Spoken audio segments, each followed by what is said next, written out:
Amen. Who's the visitor on the Miami?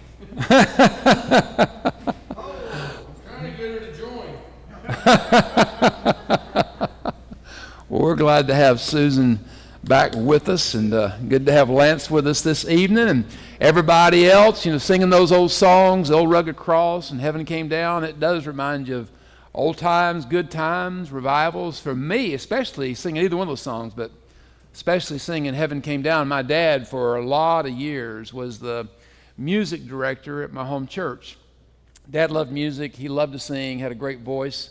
And his standard, the song that I always think of my dad is When They Ring the Golden Bells. Everybody wanted Dad to sing that and so forth. But I remember singing a song like Heaven Came Down makes me think about my dad up there behind the pulpit and leading music, and he couldn't read a lick of music. But, buddy, you would have thought he was the biggest orchestra because he was up there, and, buddy, he was moving those arms and getting with it and having a good old time, So singing songs like that just always make me think about those kinds of those days and those memories. So they're good. So it's good to have you with us tonight. And so if you would, take your Bibles and open them to Judges chapter 15. Judges, the 15th chapter. We're moving along in the book of Judges. We've been now for several weeks dealing with Samson, really the Gideon and Samson, the two longest sections, Judges being dealt with in the book of Judges. Got a few more chapters before we get to the end of Judges, and then we'll move on to whatever the Lord has planned for us next. Not exactly sure where that's going to be, but we'll figure it out before we get there. So real quick, by way of our map, a couple of things I want to point out to you this evening. So remember that in this particular area, this is Dan, here's Ephraim, so we're right in the middle of Israel on the west side of the Jordan. And so we're talking about Samson. So Zorah and Eshtaol, those were early cities where he was born, where he grew up, where he began discovering the gift of this great strength that God had given him. Now tonight, this is not written on the map, so I'm just going to point out a couple of things. There's two cities that we're going to be talking about. One is spelled, and you'll see this as we get there, it's spelled Lehi. So we've been messing around with some of the pronunciations on these words, these towns and stuff. So let me ask you a question. How would you pronounce that spelling, Lehi? How do you think it would be pronounced? What? Lehi? Lehi? Well, you're close. Lehi? Well, it's Lecky. You were close, Don. Good shot.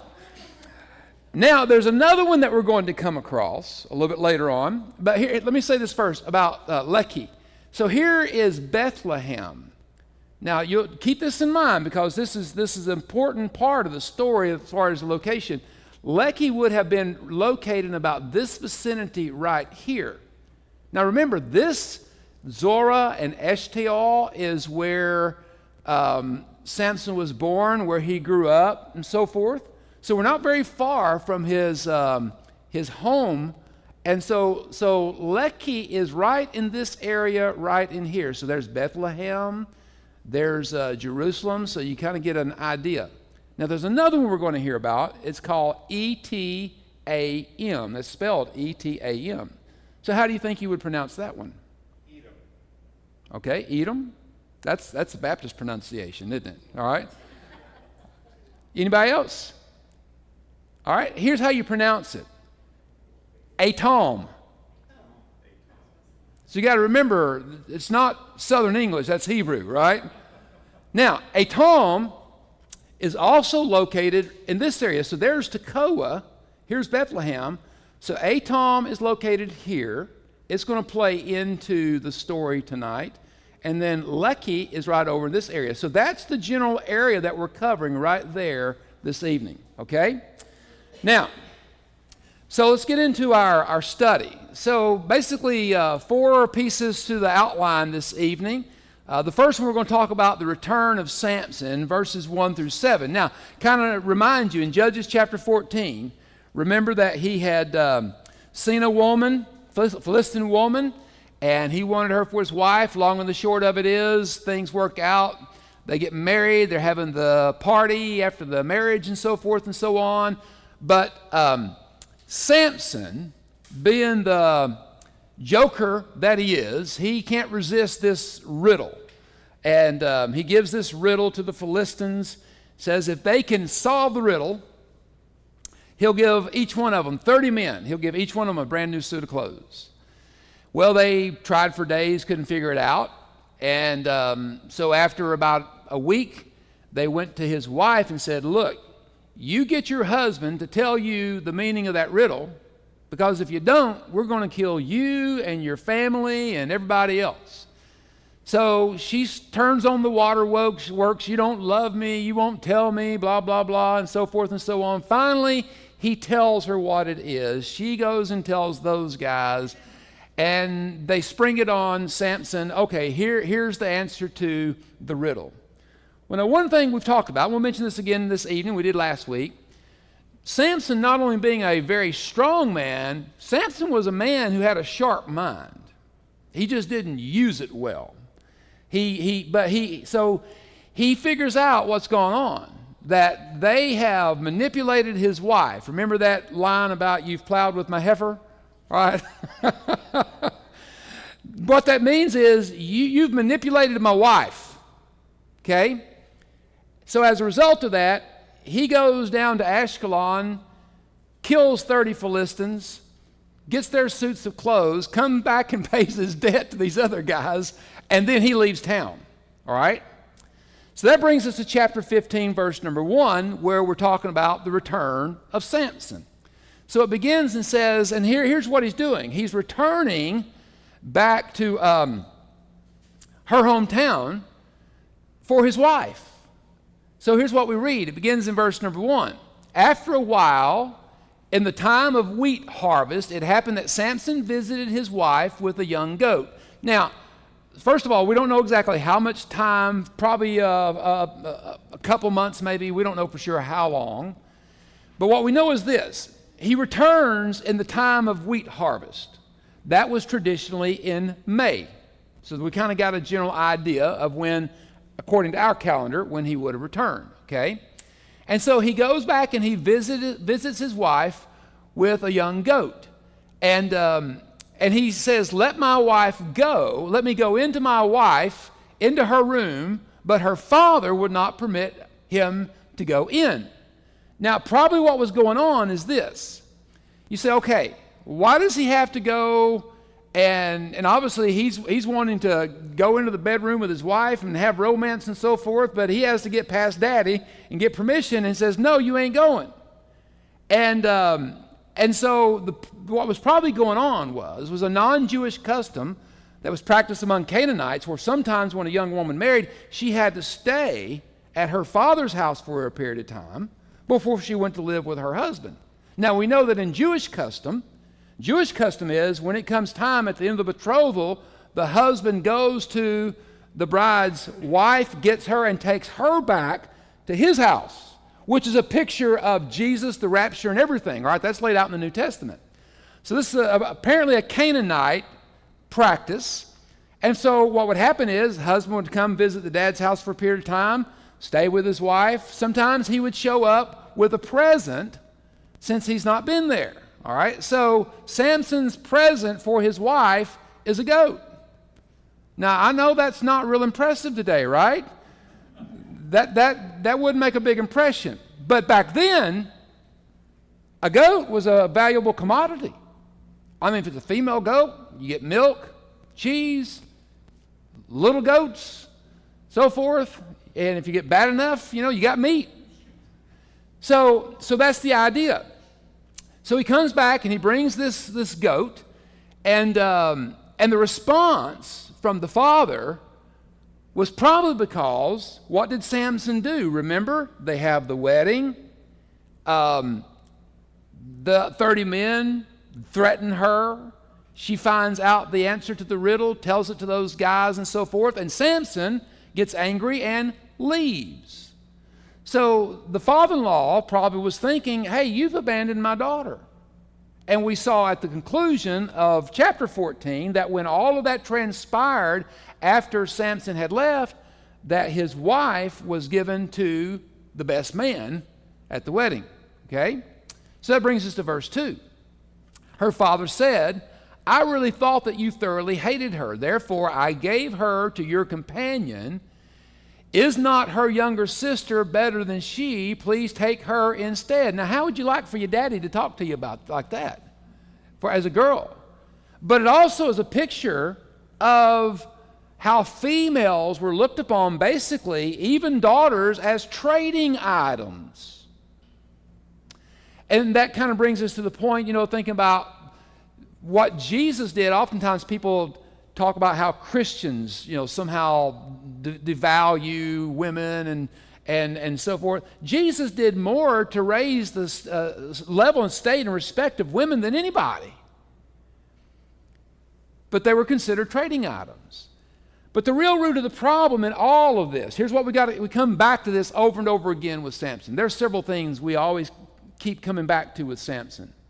The real root of the problem in all of this mess and chaos that's going on, even around the wedding, and now here he comes back and the father-in-law saying, no, you can't, I've given her to somebody else, here's my younger daughter, so forth and so on. The root of the problem in this situation is Samson's bad choices that he made, first of all, and that he made supposedly in the name of love, seriously doubting that it was genuine love.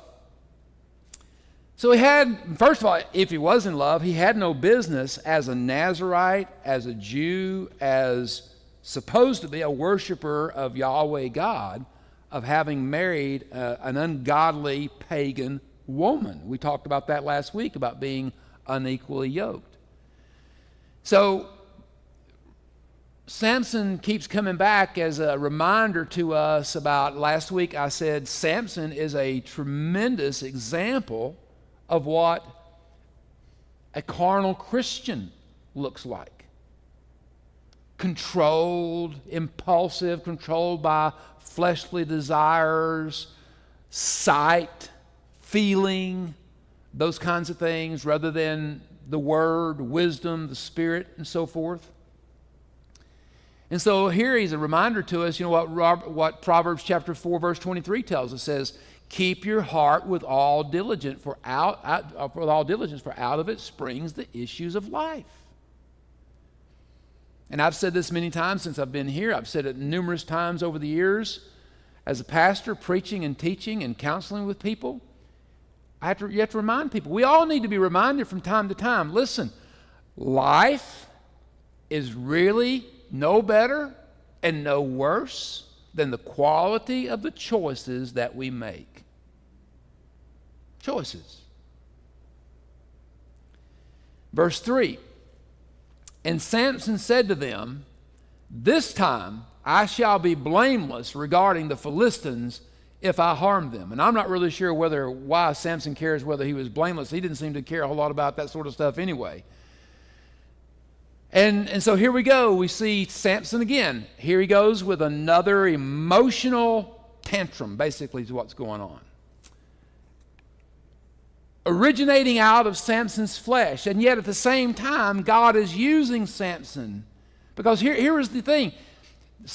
God had an ideal plan of the path he wanted Samson to follow, but Samson rejected that. He made it very obvious he was not going down that road. But Samson was the chosen vessel that God had chosen to free Israel from the oppression of the Philistines at this particular time. And God used him, whether Samson was willing to do it the way God wanted to or through the way that Samson operated, but God still used him regardless. Because remember, the story is bigger than just Samson.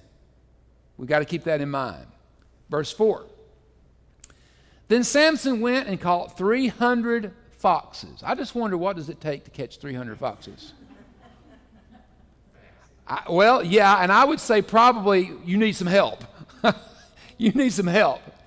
It probably took a while to catch 300 foxes. And with what we see, what Samson's going to do here, It kind of brings me what I said a few minutes ago. You know, Samson, who would have thought of this? This reminds me of one of those products that you come across in life every now and then. You got something going on and you're having this problem, or you fix it the best you can, and later on you come to find out that somebody has made a tool for that. And you say to yourself, well, why didn't I think of that, you know? This is kind of one of those moments. Samson, he comes up with this, he's got this wild thinking, and so he goes out and he catches these foxes, all right?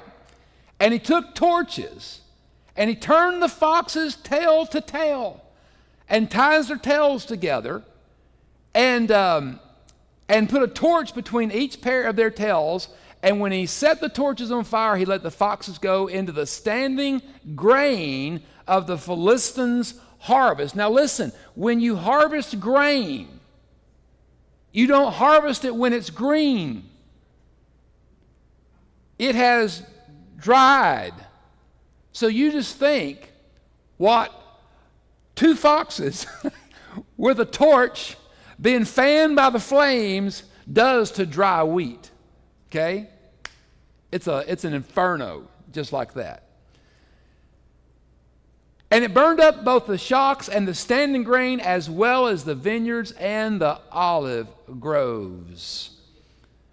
And so here we've got Samson acting somewhat like a juvenile delinquent, but God's using it against the Philistines. Verse number 6, then the Philistines said, who has done this? And they answered, Samson, the son-in-law of the Timnite, because he has taken his wife and given her to his companion. And so the Philistines came up and burned her and her father with fire. So now you see what's going on. You know, the 30 men, they manipulate her, and she basically sells Samson out, and then she's given to another man, and he comes back, Samson comes back and does all of this. And so now here they go. And remember, originally they had threatened to burn her and her family with fire. Well, this time they actually do it. So it wasn't an idle threat. And so it's on again. So that's what happens with the return of Samson. So then let's talk about verses 7 through 13, the revenge of Samson. Verse 7, Samson said to them, since you would do a thing like this, I will surely take revenge on you, and after that I will cease. Now let's stop right there and let me ask you a question. What do you see as the problem that's in this text? He should have kept his mouth shut. Well, that's probably so. What do we see? Remember, I said this last week, I mentioned it again a minute ago. Samson is a great illustration of what a carnal, fleshly-minded, worldly-minded believer behaves like. Okay? What's his focus on now? Revenge. Revenge. Basically, he says this, I will surely take revenge on you, and after that I will cease. Or in other words, I'll be satisfied. I'll be placated. Let me ask you a question. Do you really think that anybody who truly has revenge and just the hatred in their heart, the bitterness in their heart, to go out and to take revenge like that, do you ever think that they're ever really satisfied or placated? No. It never is. Personal revenge, retaliation, the tit for tat. That's kind of sometimes the way we do it, isn't it? You made me mad, I'm going to make you mad. You insulted me, I'm going to insult you. You cheated me, I'm going to cheat you. You talked about me, I'm going to talk about you. That's what's going on. Childishness. It's a never-ending cycle. There's no good outcome to it at all. And that's what it is for Samson. And completely unmindful of the fact of what God had told his people, and we're reminded of it in the New Testament, where God says that vengeance is mine, I will repay, says the Lord. Somebody else has translated that as saying, retaliation belongs to God, I'll let him settle the score. Now, that doesn't mean that sometimes there aren't things that happen that we don't think in those terms, right? We're human. I remember back just a few years ago, there was something that transpired within our family, and somebody who did something against a member of my family, and I'm telling you, I was hot. And you know what I was thinking about? I'm ready to get somebody back. But you know, thankfully, and I shared that with some people. Thankfully, they talked to me and said, look, brother, you don't want to go down that path. And they prayed with me and helped me cool down and so forth. But there was a moment in time where I was ready to see somebody hurt. So it's not that we're not subject to it. We just need to think it through, and we need people around us to help think it through and remind us, don't go there. Verse 8, so he attacked them hip and thigh with a great slaughter, and then he went down and dwelt in the cliffs of the rock of Atom. That's the word I was talking about, all right? Now, notice that expression says, he attacked them hip and thigh with a great slaughter. What that means is, Merrill F. Unger, in his commentary, says this: Samson struck the Philistines with a decimating force. That's what it means. In other words, here's what it's really underscoring, is the idea that Samson was like a one-man army. He could take them out. We're going to see that even more so in just a few minutes. Verse number 9. It says, and he went and he dwelt in the rock of Atam. And now the Philistines went up and camped in Judah and deployed themselves against Lachish. Isn't it strange that you read that and yet that's the pronunciation? It's kind of hard to remember. So Lachish. And the men of Judah said, why have you come up against us? And they answered, we've come up to arrest Samson to do him as he has done to us. There's that tit for tat, isn't it? Right? Verse 11, then 3,000 men of Judah went down to the cleft of the rock of Atam and said to Samson, do you not know that the Philistines rule over us? What is this that you have done to us? And he said to them, as they did to me, so I have done to them. But they said to him, we've come down to arrest you that we may deliver you into the hands of the Philistines. And then Samson said to them, swear to me that you will not kill me yourselves. And they spoke to him, saying, no, but we will tie you securely and deliver you into their hand, but we will surely not kill you. And they bound him with 2 new ropes and brought him up from the rock. So obviously Samson willingly submitted to that and let them bind him with 2 new ropes. But you know what? Samson knew that was no big deal, right? They weren't going to keep him bound with 2 new ropes. And so then we come to verses 14 through 17. We talk about the jawbone of Samson, verses 14 through 17. Now, not his jawbone, as you know, all right, but one he used to fight with. So let me ask you a question. So what kind of jawbone was it? Jawbone of a donkey, whereas the King James Version, jawbone of an ass, all right? Now, so let me ask you a question. What did Samson use the jawbone for? Okay, anybody else? Here's another way of saying it. He's going to jack some jaw.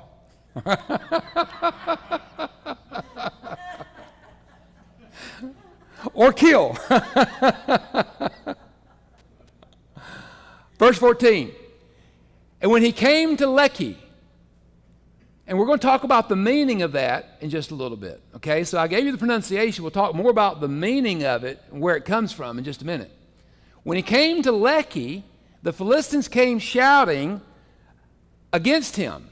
And then the Spirit of the Lord came upon him mightily, and the ropes that were on his arms became like flax that is burned with fire, and his bonds broke loose from his hands, and he found a fresh jawbone of a donkey, reached out his hand and took it, and killed 1,000 men with it. Now, I said a few minutes ago that the thing about Samson is this, is that he was a one-man army. That idea about he killed them hip and thigh with decimating force, that's what it's intended to imply.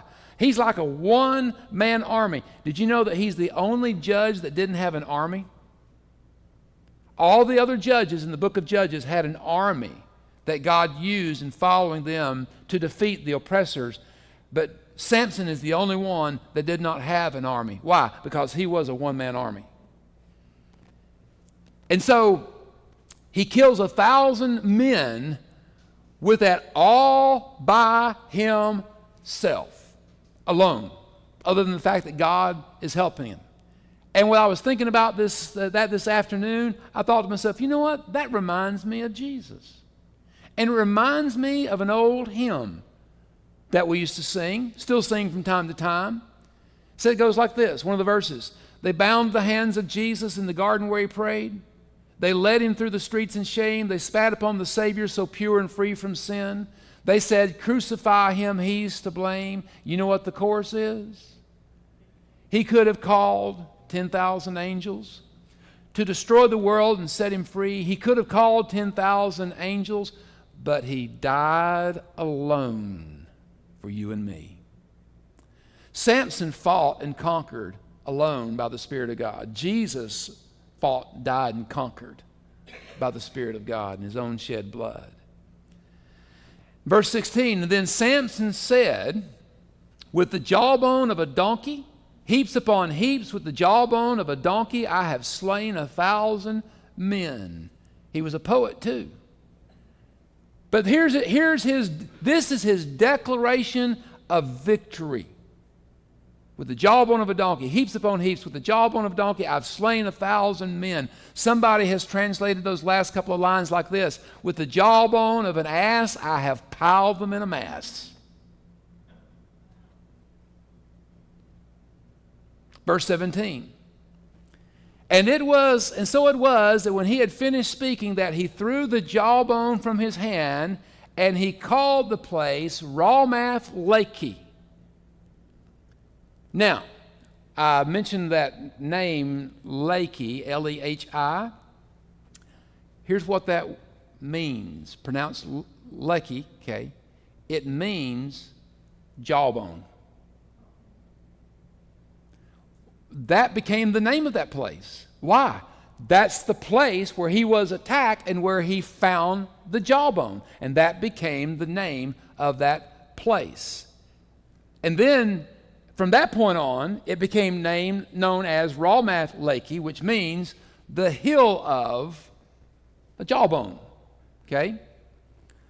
I read about one preacher who came up with a 5-point sermon based upon this story about Samson and the jawbone of an ass. He likened it to a weapon of the gospel. He said this about it. He said it was a novel weapon. It was a most convenient weapon. It was there. It was a simple weapon. It was a ridiculous weapon. And it was a successful weapon. But you know what? God used it and it worked. It's just a reminder that God is not dependent upon sophistication. He's not dependent upon ability, all those kinds of things. It basically is availability. Samson used what was available. We're to be available. Then we come to verses 18 through 20. The refreshing of Samson. It says, then he became very thirsty, and so he cried out to the Lord and said, you have given this great deliverance by the hand of your servant, and now shall I die of thirst and fall into the hand of the uncircumcised. Who does that remind you of? Somebody else in the Old Testament? A prophet. Who does it remind you of? Elijah.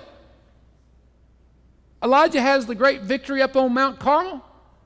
And then Jezebel says, I'm going to take you out. And he runs and he gets under the juniper tree and, oh, woe is me, woe is me. And here's the man of God. And here he is. He's just slain 1,000. Now, oh, Lord, I'm going to die of thirst. Verse 19. And so basically what he's doing, he's praying and asking God for water, which is basically his first prayer that we've heard uttered from Samson. And so God split the hollow place that is in Lehi, All right? And so in other words, the idea being is, what translators believe is that there was a rock or something there that God splits open, reminiscent of the rock that was in the wilderness. And God splits it open, and water came out, and he drank, and his spirit returned, and he revived. And therefore it is called Ein Hakoreh, is how you pronounce that word, which is in Lehi to this day, and he judged Israel 20 years in the days of the Philistines. But you know what? Here's the thing I want to focus on then, those last verses right there. It talks about how the water, after he drank that water, his spirit returned, and he revived. You know, I got to thinking about that, and we've mentioned this before. Could you imagine what God could have done with a Samson if Samson had only desired the full will of God, the things of God, truly dependent upon God, if he had lived the life of devotion that God had ordained for him to live and longed for God's Spirit as much as he did for water. You realize how those words would read right there, and his spirit returned and he was revived. Could you imagine if he had only had a thirst and desire for spiritual things as much as he did for physical water? The story that we read about Samson in the book of Judges would be even more phenomenal than it is now. And it's a phenomenal story. I mean, you can't help but be amazed by it. Could you just imagine how phenomenal it would be, how much more amazing things that would be recorded there? If only Samson would have desired spiritual water as much as he did physical water. But let's turn that on the other side of the coin. What if because remember I said, Samson's a tremendous example of carnal Christians, of carnal believers living below their potential.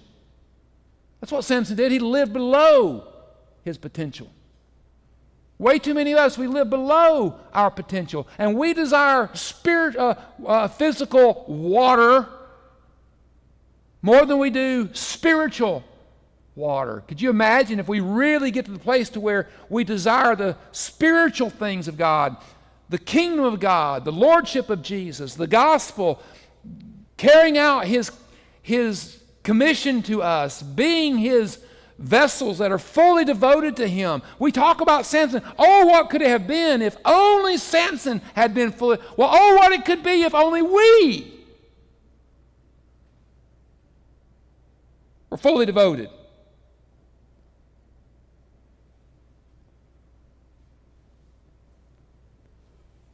It's definitely something to chew on, isn't it?